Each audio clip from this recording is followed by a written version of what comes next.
அதிகாரம் 4. ஐயோ, பொன் மங்கி பசும்பொன் மாறி பரிசுத்த ஸ்தலத்தின் கற்கள் சகல வீதிகளின் முனையிலும் கொட்டுண்டு போயிற்றே. ஐயோ, தங்கத்துக்கொப்பான விலையேறப்பெற்ற சீயோன் குமாரர் கொயவனுடைய கைவேலையான மண் பாண்டங்களாய் எண்ணப்படுகிறார்களே. திமிங்கிலங்கள் முதலாய் கொங்கைகளை நீட்டி தங்கள் குட்டிகளுக்கு பால் கொடுக்கும் என் ஜனமாகிய குமாரத்தியோ வனாந்திரத்தில் உள்ள தீக்குருவியைப் போல் குரூரமாயிருக்கிறாளே. குழந்தைகளின் நாவு தாகத்தால் மேல் வாயோடே ஒட்டி கொண்டிருக்கிறது. பிள்ளைகள் அப்பம் கேட்கிறார்கள், அவர்களுக்கு கொடுப்பாரில்லை. ருசியான பதார்த்தங்களை சாப்பிட்டவர்கள் வீதிகளில் பாழாய் கிடக்கிறார்கள். இரத்தாம்பரம் உடுத்தி வளர்ந்தவர்கள் குப்பை மேடுகளை அணைத்துக் கொள்ளுகிறார்கள். கைச்செய்கை இல்லாமல் ஒரு நிமிஷத்திலே கவிழ்க்கப்பட்ட சோதோமின் பாவத்துக்கு வந்த தண்டனையை பார்க்கிலும் என் ஜனமாகிய குமாரத்தியின் அக்கிரமத்துக்கு வந்த தண்டனை பெரிதாயிருக்கிறது. அவளுடைய நசரேயர் உறைந்த மலையை பார்க்கிலும் சுத்தமும், பாலை பார்க்கிலும் வெண்மையும், பவளத்தை பார்க்கிலும் சிவப்பும், இந்திர நீலத்தை பார்க்கிலும் மேனியுமாய் இருந்தார்கள். இப்பொழுதோ அவர்களுடைய முகம் கரியிலும் கருத்து போயிற்று. வீதிகளில் அறியப்பட்டார்கள். அவர்கள் தோல் அவர்கள் எலும்புகளோட ஒட்டிக்கொண்டு காய்ந்த மரத்துக்கு ஒப்பாயிற்று. பசியினால் கொலையுண்டவர்களை பார்க்கிலும் பட்டயத்தால் கொலையுண்டவர்கள் பாக்கியவான்களாயிருக்கிறார்கள். அவர்கள் வயலின் வரத்தில்லாமையால் குத்துண்டு கரைந்து போகிறார்கள். இரக்கமுள்ள ஸ்திரீகளின் கைகள் தங்கள் பிள்ளைகளை சமைத்தன. என் ஜனமாகிய குமாரத்தியின் அழிவில் அவைகள் அவர்களுக்கு ஆகாரமாயின. கர்த்தர் தமது கோபத்தை நிறைவேற்றி தமது உக்கிர கோபத்தை ஊற்றி சீயோனில் அக்கினியை கொளுத்தினார்.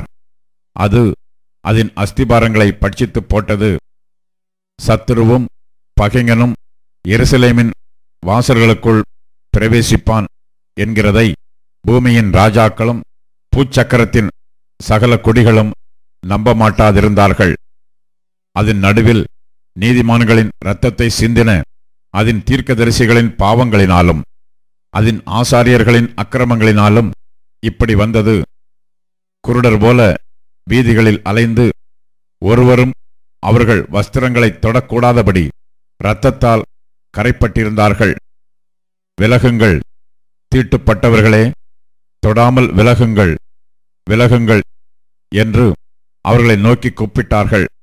மெய்யாய் பறந்தோடி அலைந்து போனார்கள். இனி தங்கி தரிக்க மாட்டார்கள் என்று பிற ஜாதிகளுக்குள்ளே சொல்லப்பட்டது. கர்த்தருடைய கோபம் அவர்களை சிதறடித்தது. அவர்களை இனி அவர் நோக்கார். ஆசாரியருடைய முகத்தை பாராமலும் முதியோரை மதியாமலும் போனார்கள்.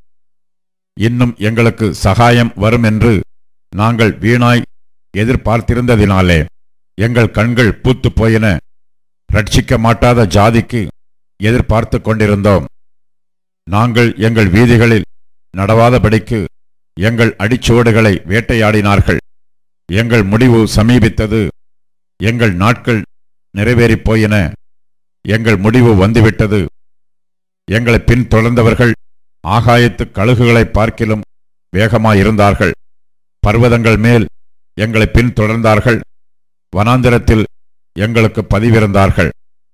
கர்த்தரால் அபிஷேகம் பண்ணப்பட்டவனும் எங்கள் நாசியின் சுவாசமாயிருந்தவனும் அவர்களுடைய படுகொலியில் அகப்பட்டான். அவனுடைய நிழலிலே ஜாதிகளுக்குள்ளே பிழைத்திருப்போம் என்று அவனை குறித்து சொல்லியிருந்தோமே. ஊத்ஸ் தேசவாசியாகிய ஏதோம் குமாரத்தியே, சந்தோஷித்து களிகூறு. பாத்திரம் உன்னிடத்திற்கும் தாண்டி வரும். அப்பொழுது நீ வெறித்து மானபங்கமாய் கிடப்பாய். சீயோன் குமாரத்தியே, உன் அக்கிரமத்துக்கு வரும் தண்டனை தீர்ந்தது. அவர் இனி உன்னை அப்புறம் சிறைப்பட்டு போகவிடார்.